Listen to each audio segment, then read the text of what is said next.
The day started like any other, quiet and ordinary, yet I had no idea it would end in a way I would never forget. I was at my small apartment, sipping lukewarm tea, staring blankly at the window. The rain outside painted streaks down the glass, creating patterns that mirrored my restless thoughts. Life had been monotonous, predictable, until the knock at the door shattered that calm. I opened it to find an old man, stooped and thin, with eyes that carried decades of secrets. He smiled faintly, a gesture that didn't quite reach the sorrow etched on his face. "I need your help," he said quietly, almost apologetically. There was something in his voice, a mix of desperation and urgency, that made me hesitate. I wanted to say no immediately, yet curiosity rooted me to the spot. The old man didn't reveal his request straight away. Instead, he spoke of trust, of a favor so delicate that it required discretion. He watched my reaction carefully, measuring my willingness before unveiling the details. I felt an inexplicable pull toward him, a sense that this encounter was more than chance. After a pause, he finally leaned closer, whispering, "I need you to do something for me, but you must agree on one condition." His eyes searched mine, looking for reassurance. My heart raced. There was something morally ambiguous about him, something dangerous yet oddly compelling. I considered walking away, yet I couldn't.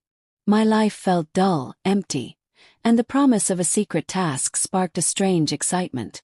I asked, almost instinctively, "What condition?" He smiled faintly and said, "You must promise me that you will never act against your own values. Whatever I ask, you decide your limits." That simple condition struck me as fair, yet I sensed the weight behind it. Agreeing meant entering a world of moral uncertainty, of decisions that could change everything. As I nodded, my mind wandered to my own life.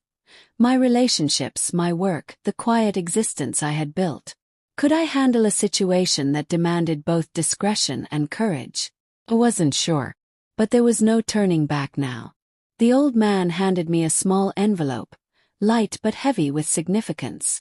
Inside was the outline of his request, a series of instructions, cryptic yet compelling.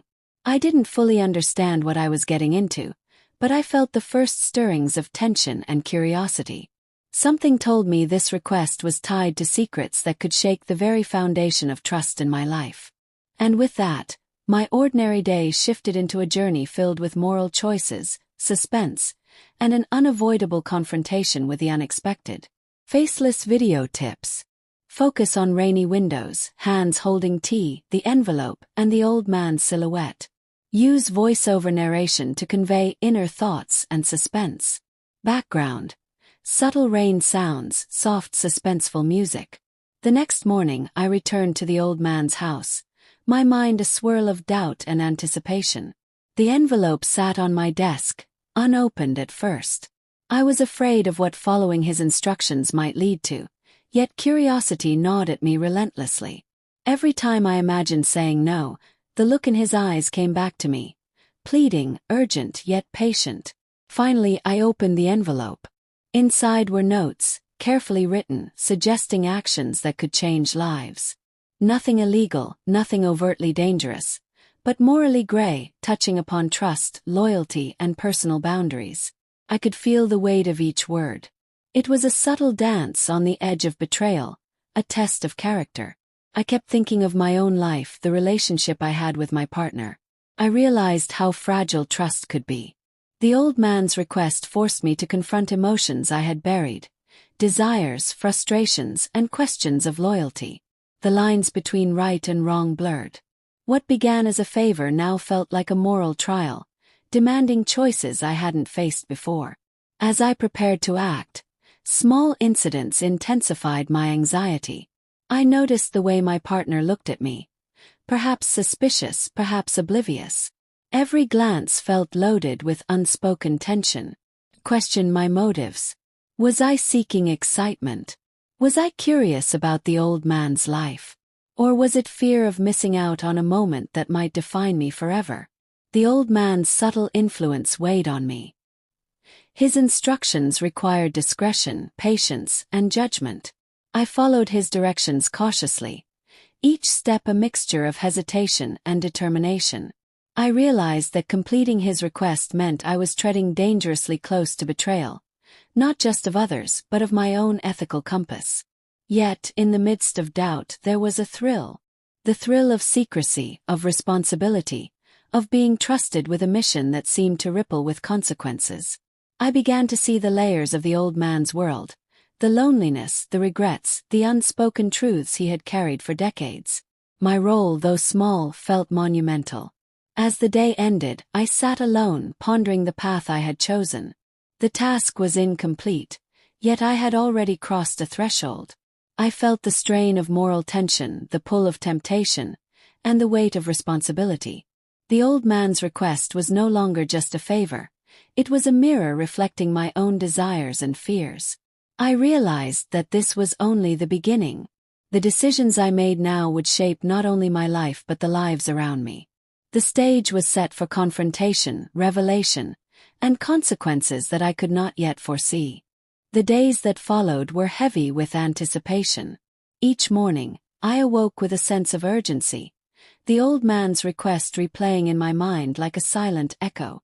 The instructions were precise, yet morally ambiguous, forcing me to constantly question my own values. Every choice carried weight, not just for me but for those unknowingly tied to this delicate web. I reached the point where I had to act decisively. The old man's instructions were no longer theoretical. They required direct engagement. As I stepped into the situation, my heart pounded with a mixture of fear, guilt, and exhilaration.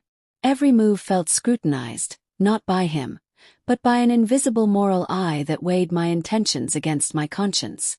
The task itself was subtle, almost invisible to outsiders, yet profound in its impact.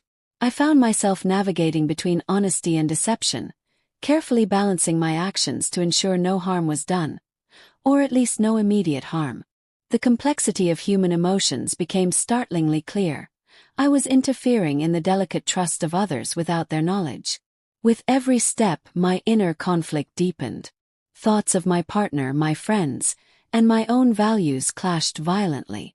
I realized that the line between helping and betraying had become dangerously thin. I couldn't simply follow instructions blindly. I had to interpret them, and each interpretation carried its own risk. The old man's presence loomed, not physically but in memory. His quiet insistence and the weight of his eyes haunted me, reminding me of the responsibility I had assumed. I wondered how far I was willing to go, and whether the thrill of secrecy had already clouded my judgment. Was this act a favor, or was I complicit in something I would later regret? Finally, the critical moment arrived. The task demanded a choice, a decision that would have irreversible consequences. My hands shook as I executed the final steps, acutely aware of every detail. It wasn't just about completing a request. It was about accepting the moral responsibility for the ripple effects of my actions. When it was done, I felt an immediate release, but also a profound unease.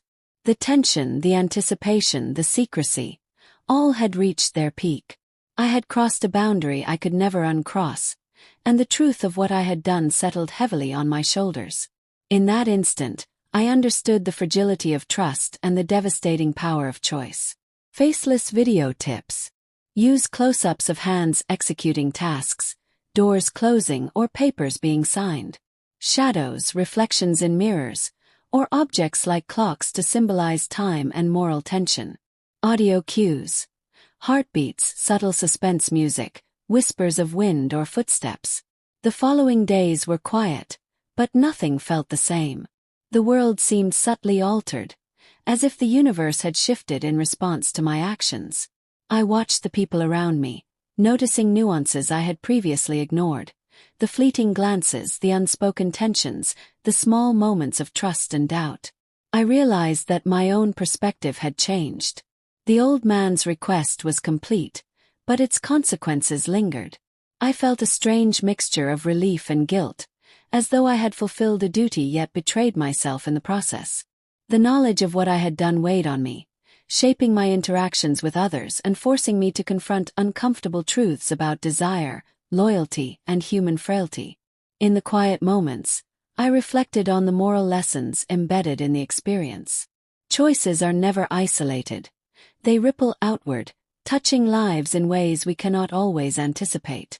I understood more deeply than ever the fragile nature of trust and the consequences of bending it, even with the best intentions.